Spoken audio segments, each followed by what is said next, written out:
कहानी की शुरुआत में हम एक तालाब में एक लड़के को डूबे हुए देखते हैं। वो हमें बता रहा होता है कि वहाँ सिर्फ अंधेरा और बहुत तेज की ठंड थी। तब उसने चांद को देखा, उस पर उसकी चमकती हुई रोशनी पड़ी जिसने अंधेरे को भगा दिया और उसके बाद उसके अंदर का डर भी भाग गया। वो वहाँ क्यों था और उसकी जिंदगी का क्या मकसद था उसे कुछ भी नहीं पता। उसे वहाँ एक छड़ी मिली जिसे छूते ही उसमें कुछ मैजिकल पावर आ गई, जिसे देखकर वो काफी खुश था। वो हवा में भी उड़ सकता था। वहाँ एक पेड़ पे चढ़कर उसने देखा कि पास में एक गांव है। वो वहाँ जाकर वहाँ के लोगों से बात करने की कोशिश करता है, पर बहुत जल्द उसे पता चल जाता है कि कोई भी इंसान उसे ना तो सुन सकता है और ना ही देख सकता है। उसका नाम जैक फ्रॉस्ट था, इतना ही उसे चांद ने बताया था। और इसी तरह लगभग 300 साल बीत गए। आगे हम नॉर्थ पोल को देखते हैं। वहाँ सैंटा अपना क्रिसमस गिफ्ट बनाने में लगा हुआ था।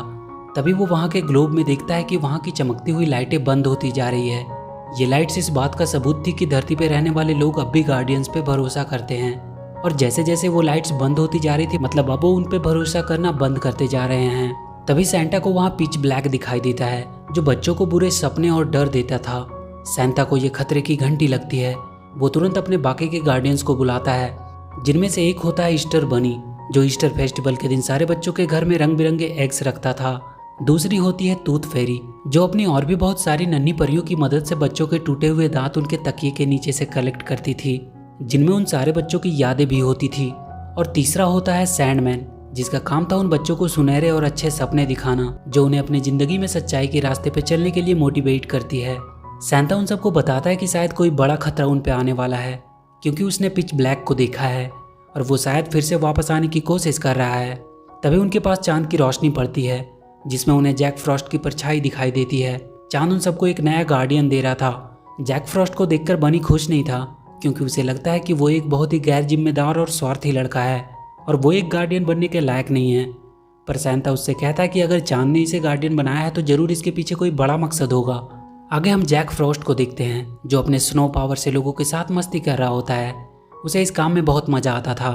वो सर्दियों में अपना सारा समय ऐसे ही गुजारा करता था। उसे बस इस बात से परेशानी थी कि कोई भी बच्चा जैक फ्रॉस्ट पे बिलीव नहीं करता था, जिसकी वजह से वो किसी को भी दिखाई नहीं दे सकता था। वो वहीं खेल रहे जिमी नाम के एक लड़के को अपनी प्रेजेंस बताने की कोशिश करता है। जिमी अपने दोस्तों के साथ बर्फ में खेलने लगता है। जैक फ्रॉस्ट उसे वहाँ शहर में बर्फ की स्लाइडिंग भी करवाता है, जिसमें उसे बहुत मजा आता है। पर वो ये नहीं समझता कि ये सब जैक फ्रॉस्ट की वजह से हो रहा है। जैक उदास होकर वहाँ से चला जाता है। वो रात में चांद से बातें कर रहा था कि उसने उसे क्यों बनाया, उसका मकसद क्या है। तभी वो देखता है कि सैंडमैन की सुनहरी रोशनी बच्चों को सुनहरे सपने देने आ गई है। वो थोड़ा खुश हो जाता है। वहाँ के बच्चे सपने देखने लगते हैं। तभी ब्लैक पिच आकर उनके सुनहरे सपने को एक नाइटमेयर में बदलने लगता है।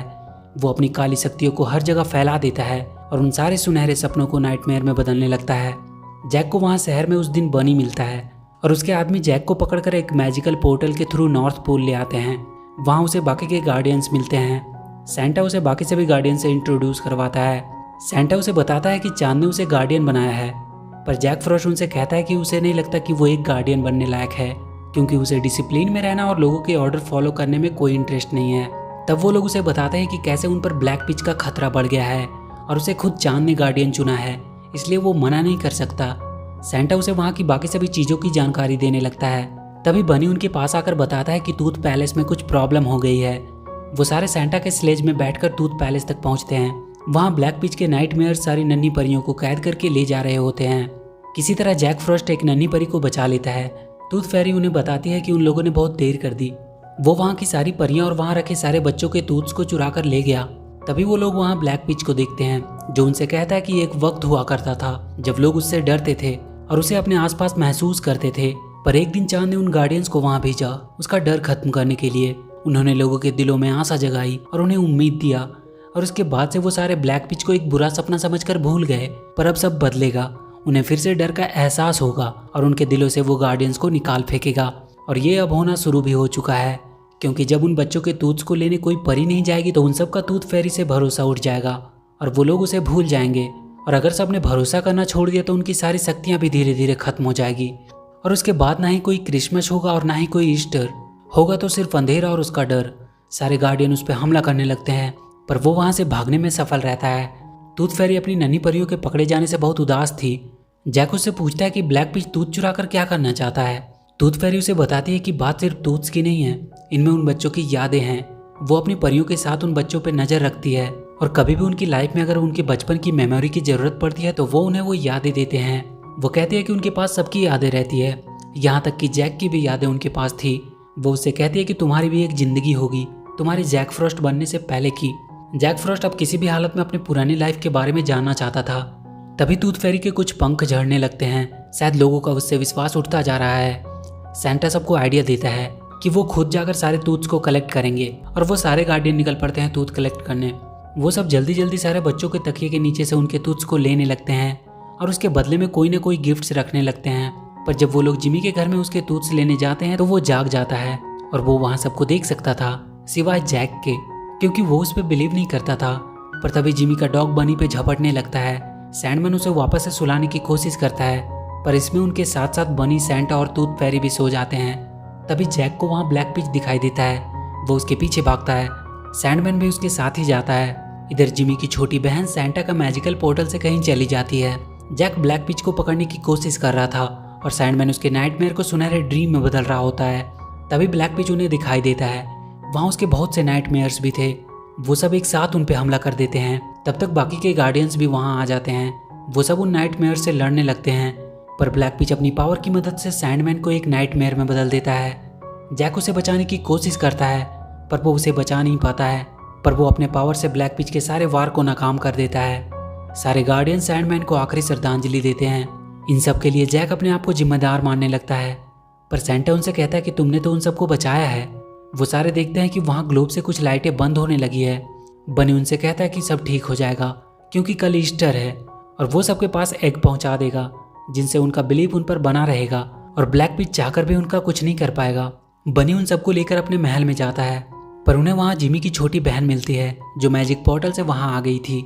बनी उसे फिर से सुला देता है और जैक उसे वापस रखने के लिए उसके घर में जाता है। उसके साथ एक नन्ही परी भी होती है। जब वो वापस आ रहा होता है तो जैक को कोई उसका नाम लेकर आवाज़ दे रहा था। वो उस आवाज़ का पीछा करता है। वो एक बहुत गहरे सुरंग तक पहुँचता है। आवाज़ उसके अंदर से आ रही थी। वो उसके अंदर चला जाता है। वहाँ उसे वो सारी नन्ही परियां बंद मिलती है जिसे ब्लैक पिच ने कैद करके रखा हुआ था। वहाँ बहुत से टूथ्स भी थे और उन्हीं में से वो आवाज़ आ रही थी। वो अपने नाम का टूथ्स को वहाँ ढूंढने लगता है। तभी ब्लैक पिच वहाँ आता है और उसे उसका टूथ दिखाता है। जैक उसके पीछे पीछे भागने लगता है। वो उसे उसका टूथ दे देता है।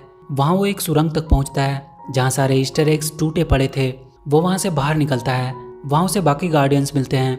वो उससे पूछते हैं कि वो कहाँ था। नाइटमेयर्स ने उनके टनल पे हमला किया और सारे एग्स को बर्बाद कर दिया। जब उन्हें पता चलता है कि वो ब्लैक पिच के साथ था तो वो लोग उस पर बहुत गुस्सा करते हैं। वो उससे कहते हैं कि जब उन्हें उसकी सबसे ज़्यादा ज़रूरत थी तो वो वहाँ से गायब था। जिमी और उसके दोस्तों को जब ईस्टर एग नहीं मिलते हैं तो वो लोग मान लेते हैं कि गार्डियन होते ही नहीं हैं। जिमी उन्हें विश्वास दिलाने की कोशिश करता है कि उसने अपनी आंखों से उन्हें देखा है, पर कोई उसकी बातों पर भरोसा नहीं करता है। सब अपने घर वापस चले जाते हैं। जैक भागकर अंटार्कटिका आ जाता है। वहाँ भी उसे ब्लैक पिच मिलता है जो उससे कह रहा था कि वो गार्डियंस तुम्हें कभी भी अपना नहीं मानेंगे। वो उसके साथ मिल जाए। फिर सब लोग ब्लैक पिच और जैक फॉरेस्ट को जानने लगेंगे, पर जैक कहता है कि वो नहीं चाहता कि लोग उसे डर के मारे जाने और वो वहाँ से जाने लगता है। पर ब्लैक पिच एक नन्ही परी को मारने की धमकी देता है और उससे उसका स्टिक मांगता है। जैक उसे अपना स्टिक दे देता है। स्टिक मिलते ही वो उस परी को दूर फेंक देता है और उस स्टिक को तोड़ देता है। वो जैक पे हमला करके उसे वहाँ एक खाई में फेंक देता है और उसका टूटा हुआ स्टिक भी वहीं फेंक कर चला जाता है। कुछ देर बाद जैक की आंख खुलती है। वो देखता है वो नन्ही परी वहीं गिरी पड़ी है। वो उसे उसके जेब से उस टूथ को निकालने को कहती है। उसे छूते ही जैक को उसकी पुरानी जिंदगी दिखाई देने लगती है। उसकी एक छोटी बहन थी। वो दोनों एक दिन खेल रहे होते हैं। तभी उसकी बहन के नीचे का बर्फ टूटने लगता है। वो किसी तरह वहाँ पड़ी एक छड़ी की मदद से उसे बचा लेता है, पर वो खुद वहीं तालाब में डूब जाता है। तब उसे समझ आता है कि उसे चांद ने एक गार्डियन क्यों बनाया, क्योंकि उसने अपनी जान पे खेलकर अपनी बहन को बचाया था। वो वहाँ पड़ी अपनी टूटी स्टिक को उठाकर फिर से जोड़ने लगता है और उसकी पावर से वो फिर से जुड़ जाती है। वो वहाँ से डायरेक्ट उन सभी नन्ही परियों को छुड़ाने पहुँचता है। वो उनके पिंजरे को खोल देता है, पर वो सब उड़ नहीं पा रही थी। उनकी पावर शायद खत्म हो रही थी, क्योंकि वहाँ रखे ग्लोब की सारी लाइटें अब बंद हो रही थी और अब मात्र एक लाइट बची हुई थी। ये जिमी था। जैक तुरंत उसके पास पहुँचता है। वो देखता है कि जिमी एक बनी टॉय से बातें कर रहा है कि उसके सारे दोस्त समझते हैं कि बनी एग्जिस्ट नहीं करता है।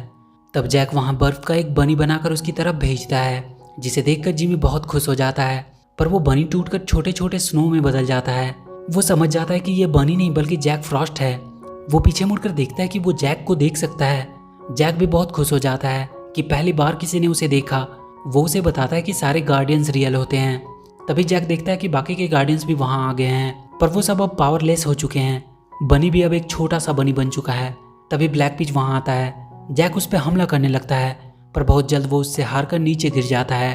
ब्लैक पिच उन सबको मारने के लिए उनकी ओर बढ़ता है। तब जिमी जैक से कहता है कि उसे बहुत डर लग रहा है। जैक को अपनी बहन की याद आती है। वो जिमी से कहता है कि इससे डरने की कोई ज़रूरत नहीं है, और वो एक स्नोबॉल उसके ऊपर फेंकता है, जिसे देखकर जिमी हंसने लगता है। जैक उसे लेकर उसके बाकी सभी दोस्तों को भी अपने ऊपर बिलीव करवाता है। अब जिमी के दोस्तों को भी वो सारे गार्डियन नजर आ रहे थे, पर ब्लैक पिच अब भी बहुत ज़्यादा ताकतवर था। वो उनसे कहता है कि वो सब मिलकर भी उसे रोक नहीं सकते। तब जिमी और उसके सारे दोस्त आगे आते हैं और कहते हैं कि वो इन्हें बचाएंगे, क्योंकि वो उससे नहीं डरते। ब्लैक पिच उन पर हमला करता है, पर जिमी के उसके छूते ही उसकी काली शक्तियाँ सुनहरे लाइट्स में बदल जाती है और उन सारे गार्डियंस की पावर फिर से वापस आ जाती है, और वो सारे मिलकर उसके सारे नाइटमेयर्स को खत्म करने लगते हैं। ब्लैक पिच जैक पे हमला करता है। तभी एक सुनहरी रस्सी उसे अपनी ओर खींचती है। ये सैंडमैन होता है, जो वापस आ चुका था। वो ब्लैक पिच को वहीं ऊपर उछाल कर नीचे पटक देता है। ग्लोब की लाइट फिर से एक एक करके जलने लगती है, और सैंडमैन के सुनहरे सपने फिर से सबको खुशी देने लगते हैं। ब्लैक पिच के नाइटमेयर अब उसी पे भारी पड़ रहे थे, क्योंकि अब वो बहुत डरा हुआ था। वो सारे नाइटमेयर्स उसे खींचकर उसी अंधेरी गुफा में फिर से बंद कर देते हैं। जैक और सारे गार्डियंस उन बच्चों को बाय बोलकर वापस चले जाते हैं, और इसी के साथ ये मूवी खत्म हो जाती है। तो वीडियो अगर अच्छी लगी हो तो please do like and share the video, and please subscribe to my channel and press that bell icon.